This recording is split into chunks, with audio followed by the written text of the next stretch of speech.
Mikayi, kit Mikayi, kidi marahuma, mapinjo ng'eyo, koda joloka beneno kitwani. Kit Mikayi, kidi marahuma, mapinjo ng'eyo, koda joloka beneno kitwani. Kit Mikayi, tiende niya. Chon gilala, jaduong' moro nohero betie iye, kachwe adikni to kara timno ne kwanyo chiege. Kawelo dware to chiege dwoko onge enye go, ka Mikayi, kidi nogo chalo chiege ma Mikayi. Kawelo dware to chiege dwoko onge enye go, ka Mikayi, kidi nogo chalo chiege ma Mikayi.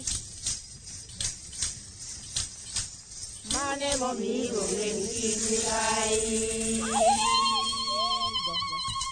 Bas nyakwaro Mgajwang' oimore odhiambo ma kawuono niendi wantiere kaendi seme ka kelo kit Mikayi kama wabiro nene kit Mikayi king'iyo batha koni gi koni kata king'iyo ng'eya ibiro neno kidi kata kite madongo dongo gidongo mapok ne kone nyaka nene.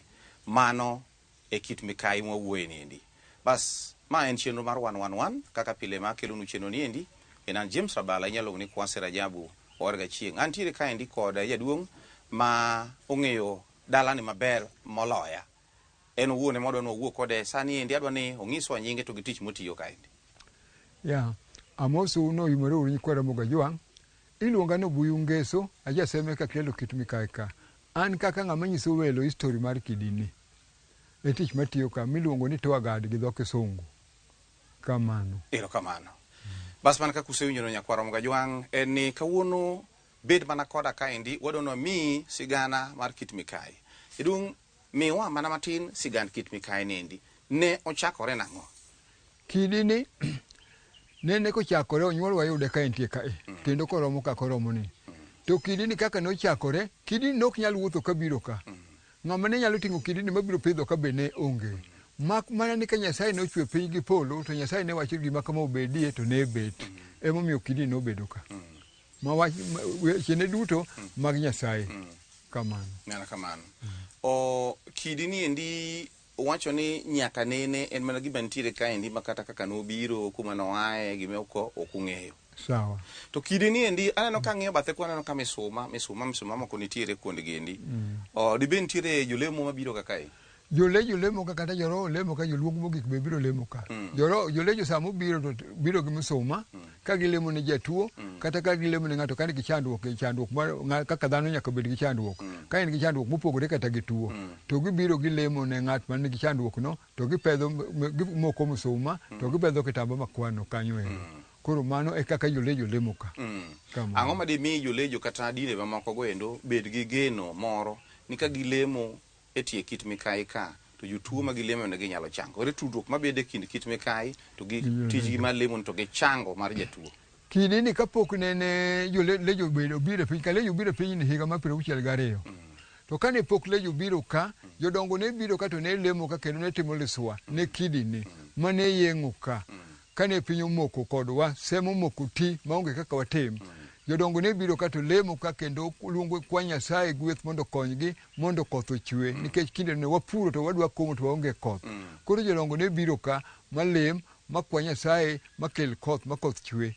Koro jolejo kane obiro kono ka jodongo timo mano to jolejo be nong'eyo ni kara kae kibiro mileme mikwa Nyasaye chandruok yote ma in godo to Nyasaye nyalo konyi. Koro jolejo noketo kaka kargi ma gitwe kendo gileme ka gikwa Nyasaye chandruok ma gin go mondo Nyasaye okonygi. Kamano. Duoko moro amora busewinje kata kaka ka jolejo biro ka gilemo kaendi bende ur ka koro in ng'ama koro ochung'ne chiwo ler ewi kit Mikayi kaendi kata gayo ji kaka kit Mikayi weche gi chiedho. Be nitiere jolejo kata jolemo mamoko go kata jorogi maduogo ni wach na diera ka gilemo ne ng'ato tie kit Mikayi ka to chango. Nitie moseduogo wach kendo nitie mwaneno kata gweng'wa kama oselemne kama onwang'o konyruok gi yorno. Kata nyamilemo ni mane gi chandruok opogore kata nyiri mopoko madwaro kend kata joma dwa kend ma chandruok ne godo inyalo lemne gi ka to nwang'o konyruok kendo yudo gima chalo kamano. kamano. Ang'o miyo nochake ni kit Mikayi? Gima no michake ni kit Mikayi en ma e. Ne nitie jaduong' manokwongo kama niluongo jaduong' Ngeso Kosanjo. Ngeso Kosanjo nobiro ka. En mokwongo e tiend godni. Ka nochopo ka nogero dalane skul mondo ka ng'op Ngeso Primary School. Ema nobedo kaka dalane. To kata ka nogedo kanyo, wiye nokowil gi kidini. Piny ne dwarore to ka okome manyalu biro ka. Odiochieng' mangima noriyo ka. Jodongo wete ka nodhi lime dalane kucho kopenjo bende jaduong' tiene, jaduong' to onge to dhi kune. Ni jaduong' ni mana ne ti kidi, jaduong' no hero kidini mana ka chiege ma Mikayi. Bang'e jodongo nobedo piny mopenjo ni kidwa luong nang'o. Jogi nong'ado ka wach kaluwore kaka kidi ma jaduong' ohero kaka chiege maduong'. Kidi no duong' ni kit Mikayi. Koro kidi en kidi gi dholuo. Mikayi en dhako mikwongo kendo gi dholuo. Ma ema nokelo nying mar kit Mikayi. Nikech nobudho kidini mana kaka ng'ama budho mikache. Ya, kamano. Koro kanyo mana Mikayi kaka nying nowuok. Kaka nying nowuok ni kit Mikayi. Kamano. Jogweng'ni wacho ang'o kuom kit Mikayi? Jogweng'ni kidini ber negi kabisa. Kidini osekonyo jogweng'ni gi yore mang'eny. Nikech kidini ka koth otamore chwe thurwa ka to jodongo biro timo liswa ka to koth chwe. Kidini yien moluore ka gi yien gi yeth mathietho. Kendo ajuoke bi ama goyo boru to ng'wedo turo itgi dhi thietho godo. Kidini iye ka e. Pinywa ka iluongo ni seme. To chon gi lala joluo ne kedo kendgi. Semo go kaluwore gi tong'.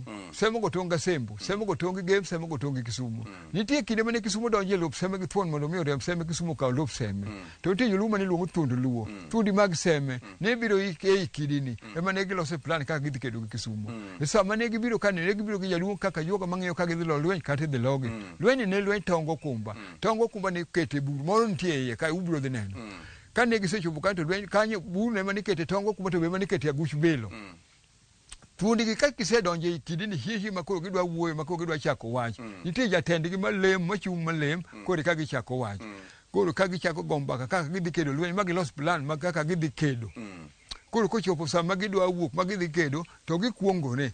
Ka giwacho ni ok adhi dok chien. Ayetho ne lopo makata neno ka jasika biro kana ringi. Nyaka wana ked kod lweny motegno malopo duogi. Kisumu no riambo seme mochopo ga daraja mochien ka daraja Kahera. To daraja Kahera ne piny seme. Seme no ka igo wang' modhi kedo Kisumu lweny motegno bang' lemo ka. Kendo bang' piago tonge gi ka. Magi dhi gikore gi Kisumu gi lweny motegno magi riambo magi duoko e chiro miluongo ni chiro holo. Holo kanyo mane seme ochuoyo bendera emo biro tong' seme gi Kisumu nyaka kawuono. Thuondi mane kedo ne pinje gi ne gin gi nyinge gi. Thuon seme ni luongo ni Nyagudi Kogambi. Thuon Kisumu ni luongo ni Kore Kogonda. Thuon Kano ni luongo ni Lwanda Magere. Thuon Gem ni luongo ni Juodhi Tipo. Ok Odera Kang'o. Odera Kang'o nokelo masomo e Gem emo joge mokwongo somo saidi mainge joluo mamoko. Thuon Ugenya ni luongo ni Lala Kabanda. Thuon Alego ni luongo ni Tao Kogot. Thuon Imo ni luongo ni Gutu Wuod Kipapi. Thuon Sakwa ni luongo ni Nyango Randar. Thuon Uyoma ni luongo ni Mboga. Thuon Asembo ni luongo ni Mien Olanda. Thuon South Nyasa Kanyamwa kendo jabile piny luo maduong' jabilo maduong' e piny luo Gor Mahia. Gor Kogada. Ya. Jabilo marang'ongo. Ya. Gor Kogada. Gor kani nene kacha cha kiloko wangi kama kiduoge ng'ete en dhiang' machamo lum ok en gor. Olal. Koro jogweng' nene kaka gino endo makelo negi ber. Kabisa. Jolimbe be biro ka. Jolimbe biro ka kendo wasungu biro ka. Jorotenge be biro ka kabila biro ka. Kamano. Kabiro neno. Mopogore gi Yuanu Koth. Ne wacho ni higni machon ne ka ne ji obiro lemo ka jodongo ka nobiro molemo ka. Mokiro bilo ka indi kata ma gika chalo kamano to koth ne dhi machwe. Sani be mapotimore. Sani sida mwan godo kuom joka ne lamo Nyasaye kamili. Kendo sama ne gibiro ka ka jaduong' ni kinde mane gidwa biro kama ne koro gibiro ka. Ne ogibia ni gibiro lemo ni piny otuo. Piny ne tuo kabisa ma oregi duon. Koro dhok wadwaro go pi nama oregi oduono. To kinde ma piny otuo no pi malo ka karido ni nyaka piny ka pi mathin.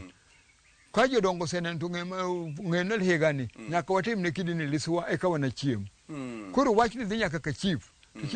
Chief chuno joseme dhi uretie kit Mikayi mondo uyal mondo uchikre odiochieng' mitimo ne kit Mikayi liswa. Koro kibiro ka to giyalo ma gichikre odiochieng' mitimo liswa. Koro odiochieng'no ema jodongo ma sama giseyalo ne ma jodongo yiero ni ng'ane in ma wang' ni golo machielo mitimo go liswa. Koro ka chopo odiochieng'no mitimo liswa ma gichikre odiochieng' mitimo liswa ka chopo odiochieng'no gibiro gi diel manyuok marachar gi gwen 4 to jodongo chokore kama chung'eni timoko mach e wi kidi bath kama ibete no ero. Kosemok mach kanyo chopo kama ko idwa no ng'ad gut gwen gi pala kama gwen gi ng'ad gut gi pala gwen gi mako ketiende kama tichwade wi kidini kor kidini tibole majno mane ka tichwade motho e ka kinego gwen gi to kapok uchwad wich gwen gi kor kidini jodongo mane ka gichung' ka lemo sama gilemo gilamo Nyasaye o gilam kidini Joluo ok luong Nyasaye ni Nyasaye, Joluo luong Nyasaye ni were obong'o nyakalaga. Gichung' ka giwacho ni were obong'o nyakalaga. Neno kwa biro ka gimokelo ka en piny seme moko ti kendo tek moko nyal.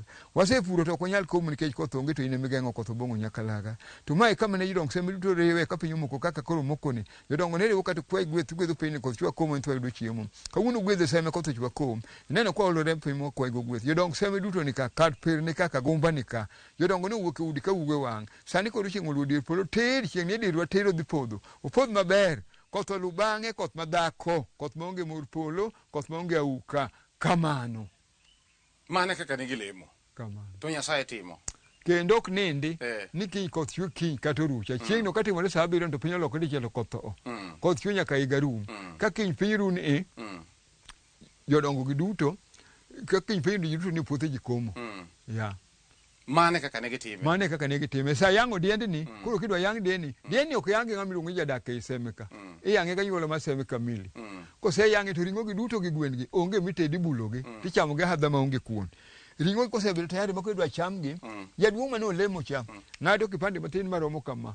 Kowacho ni were obong'o kong'iyo kuma chieng' wuokie.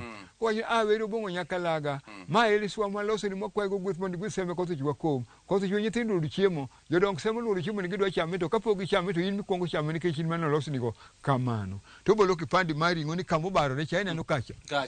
To bolo kamano. To ng'ado matin to chamo. To gonyo jogi duto ni koro chiemuru. Chiemuru piyo piyo koth biro juko gi chiemo.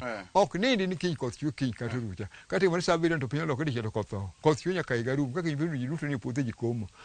Thuro ka ne wakomo bel, kal, nyim, ng'ocho layo, ng'ocho godo. Piny chiek maber kendo wakeyo maber. Kamano. Jobilo mabiro ka makao yiene ka mabiro kao yath ka. Gin gitimo nang'o? Gichulo?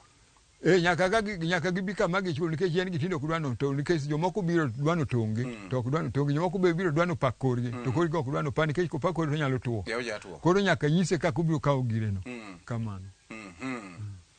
Iwacho ni jogweng' giwegi ka gineno ka indi kaka gima kelo negi niwengo koro mopogore gi niwengo mar jolimbe mabiro ka chalo kamano endo. Be nitie niwengo machielo? Nitie maber ahinya. Kini ni awacho ni yien man ka gi yeth. Yien man ka gi nitie ng'ama iluongo ni jachomo gi dholuo. Jachomo en ng'ama ong'e kama otur. Kitur kata wel. To jachomo ni nitie yath ka. Ma jachomo biro ng'wedo to dhi swago to riwo chongi to kama otuno maber kabisa. Ma choke gi riwre. Mutwego kontrabolo. Gimomiyo itwego kontrabolo kapok wasungo biro piny ka ne waonge bandage. Ne watiyo gi gigewa to ne kontrabolo ne mane yo mane nyalo twego kama otuno. Koro utwego kontrabolo, koro iwuotho kilingo nyaka ichangi ka ok idhi neno osiptal kamo, ka ok inyono osiptal. Nitie yadh ang'iew ma kibiro ka idhi ikawo tidhi chwako ne nyithindo yath miluongo na kado. Ipayo tiriwo go chuoga tidhi chwako. Kiketi agulu timuona agulu kabisa ma ok gol muya. Michwak kabisa. Koro ang'iew ne hinyo mako nyithindo. Koro idhi bedo gi nyathi kama tiketi agulu no mbele ni kama tikawo onge tiumori go tek kama. Koro kiyelo go iumbego. Koro kiyelo agulu ni. Koro agulu go ni pu. Nyathi ywak kabisa ma kaka iko nyathi onge kata in iwuon miting'e no iwinjo liet. Koro mae kaka itimo mano. Aya, ka koro muya dok chien, tiyelo agulu. Tibedo ga gwata matin. Koro ituomo go yadhno matin, tikago imiyo nyathini. Koro ang' ka chieng' dhi podho, ma tipo ni osewuok kama, ma tipo ni odhi mabor, tikawo nyathi, imiyo nyathi yadhno. Ka kugwen sama chieng' dwa wuok, imiyo nyathi yadhno. Nyathi chango maonge osiptal mitere. Wan gi yath kamiluongo no oho. Oho en yath maka iti rami tidhi ka ibiro tiswage tikawe tidhi ole ok ole iti kama iole tiponi iti ka chikiti unga iti iole tipo iti tiponi emiole iti no nyalo chango to oho no bende en yath maka dhiang' onyuol to gimiluongo ni biero moko idhi kawo chupa tikage ikawo chupa tiswage muro yath iswage timuro pi tiole chupa lita achiel tiriwe gi bala ikago dhiang' to golo gima chalo kamano. Kidini bentie ma osegore piny kata pokogore piny bentie ma osegore piny onge mosegore piny kata iye ka nitie moliero kata ka udhi neno unang'o moliero aliera kama maonge gimomako to ok nyal gore piny kata piny dek ni ok nyal lwar kama gi liche michopo dier polo ni onge mosegore piny e gweng' kaendi betie jobose kata ka okidi dwaro mondo mogedgo kata ka gidwaro ni gimuk mondo gigedgo giteko gitore ging'eny makadi ne giyot toyo dikodi gedo kodgi koro gitore makadi bed gi nyundo to kitogi koro onge jagweng' magedo kodgi to ka koro watieko jogweng' giwegi kaka gineno kidini ginene ni en hono moro kabisa nikech ka ne gibiro giwuoye to koth chwenegi to gikwa mana Nyasaye to gin maite kidini ma Nyasaye nobogine koro donge en hono mana en hono koro ginene kaka hono kendo nikech en gima kiwuoye gi Nyasaye ma gin be gikia ni Nyasaye to winji kanade koro nyithindo mathindo mabiro kaendi nyithi skul be biro kuondgi nyithi skul biro ka ma kata Mombasa kata Nairobi kata jomadongo biro ka wasungu be biro ka kaka kaendi jaduong' ka en kama onego bed ni ywa jolimbe mondo jolimbe obi kae nikech en kama king'iye en hono adiera en ang'o ma uneno ni onego bed ni itimo mar mondo mi kae med ng'eye kendo mondo bi bende omed ywa jolimbe ber kabisa nitie gik monego bed ka to mak mana ni gafana osetimo maber ineno kochiele gi sing'enge kacha donge ineno kogere ot mano kacha donge mano gafana marwa Profesa Nyang' Nyong'o emotimo mano to chako gere ot moro kacha to chako ger kama idwa kete gik moko mag culture kacha mag jolong mag gigi mag luo machalo agulni gini kombe nyaluo gini machacha eko chaki osetimo maber koro gik mwadwaro ka manyalo bedo ka ndaro bed maber wadwaro pi mondo bedie hall mondo bedie makata ka jomoko nigi buch gimoro to nyalo wacho ni wadhi hall ma kit Mikayi kamano koro ndaro nego bedi pi onego bedi kaka koro sani ka gweng' ni onge pi to pi nyalo nwang'o ka nie got kata koro dongo wayudo pi kamano hall onego bedi ndaro onego bedi maber ka ndaro ero nitie to po nitie kuro nego ywa lam nyaka koro iye nyaka koro iye ka aya pi hall bende obedie makata ka koro jomoko nyalo bedo gi nikech en kidi makelo ji nyoko nyalo kata mabor ka wakawuon wadhi na hall ma kit Mikayi koro nwang'o kama gibiro yale mano be nyalo bedo achiel kuom gima nyalo bedo kelo kony kuom joma ni kae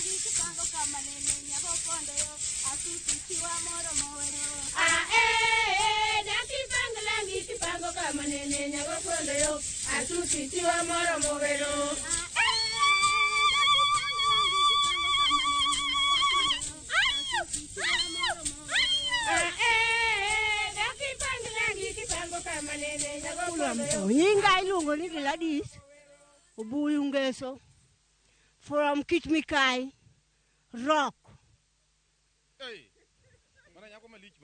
Anie dancers Kangeso women group.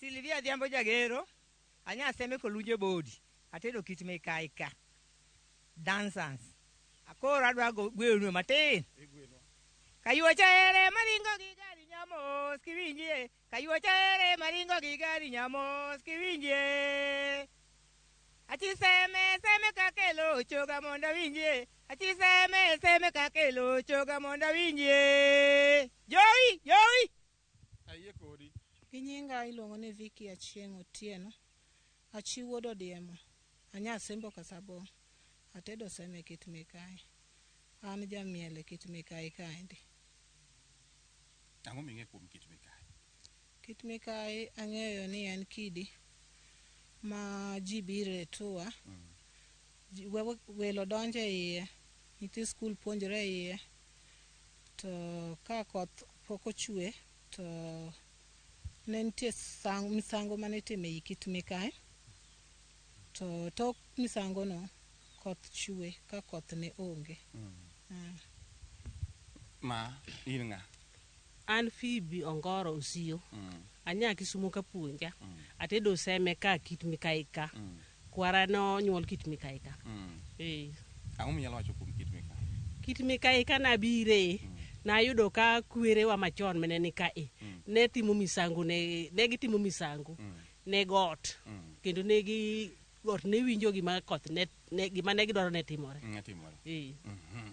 ero kamano era kama mama wuoye matin kuom kit Mikayi? Nyinga iluongo ni Rosongoro. E tinge dwoni malo matin. Nyinga iluongo ni Rosongoro. Tatedo kit Mikayi ka. To ang'o minyacho kuom kit Mikayi? Miele mwa miel ka, walo be wauso. Walo wauso kaendi. Koro kit Mikayi ni miyo chiemo. Miyo chiemo. Nikech unyalo uso walo, giga chalo kamago. An giluonga ni Elizabeth Ogambi. Anyase Mikaila. Atedo kit Mikayi ka.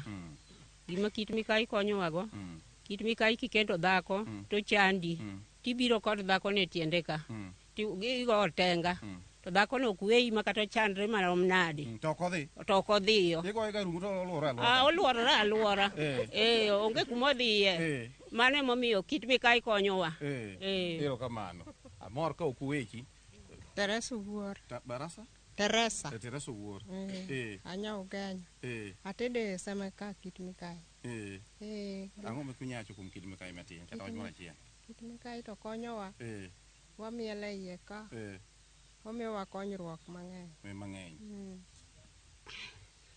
Nyinga en Rosatino Jaoko. Ajaod James Jaoko, Osanjo. An Chisemeka. Awinjo ni kit Mikayi ka endi nyako ma potin. Mangiso na aseng'e ni ok ibi wecho. Ni kit Mikayi ka kibire to kisedhi milbede tie kit Mikayi chak ok idhiyo. Be en adiera? En adiera. En adiera? Nikech aomoga nadhi taduoga. Aomo nadhi taduogo. Iduoga duogo, ipomo kiseduogo. Kaka nokela e kit Mikayi ka. Nong'isa ni kokela kae to kana we jaseme. Kono aomoga nako tienda taneno ka tienda peka wacho ni wadog seme oda. Iduoga duoga. Aduoga duoga. Iduogi diga. Iluonga ni Maureen Akelo Waga. Nyar kanyo. Nyage miala mutede iseme. Mutede iseme ka.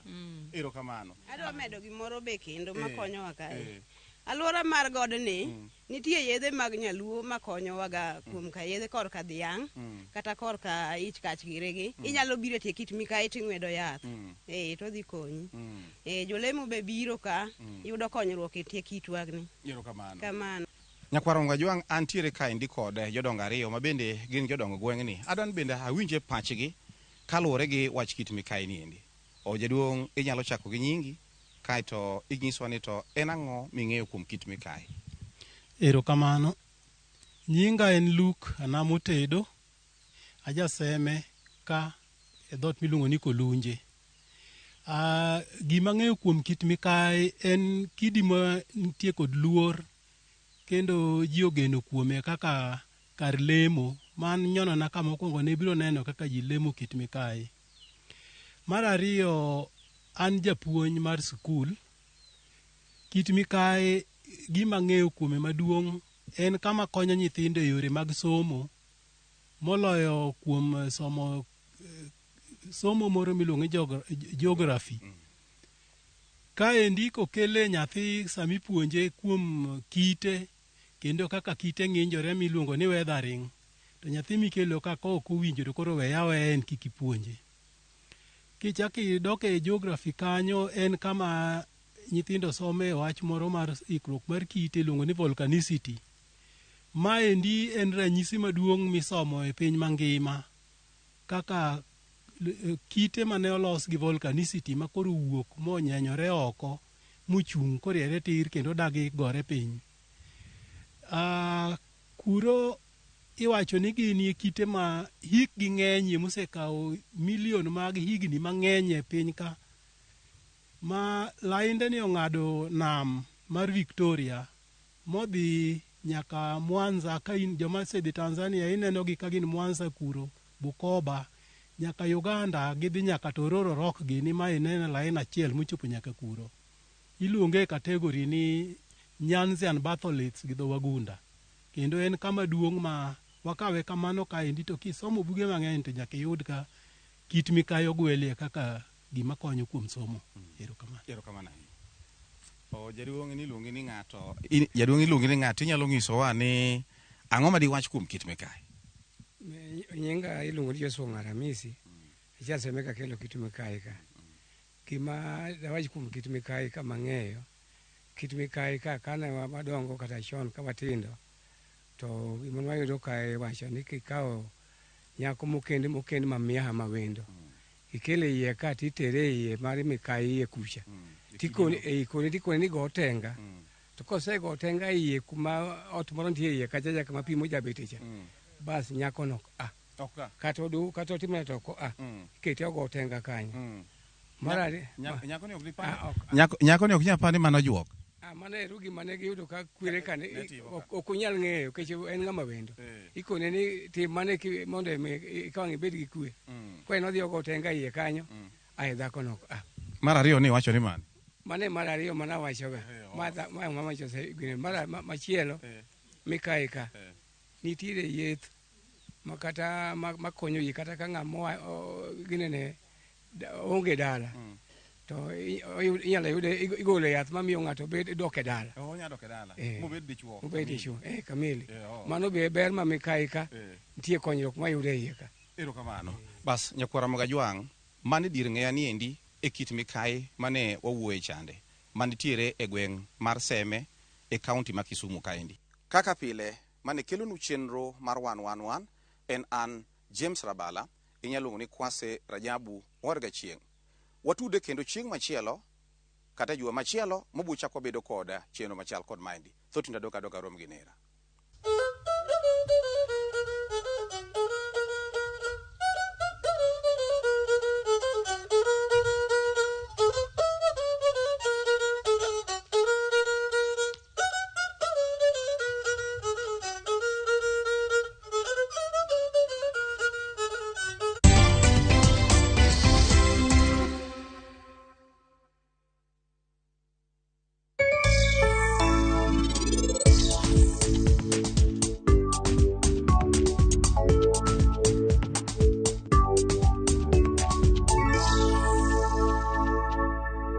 We partner with communities across all 47 counties. We partner with people through the values we share, the people who inspire us, and the lives we continue to touch. Because when we unite, there's nothing we can't do.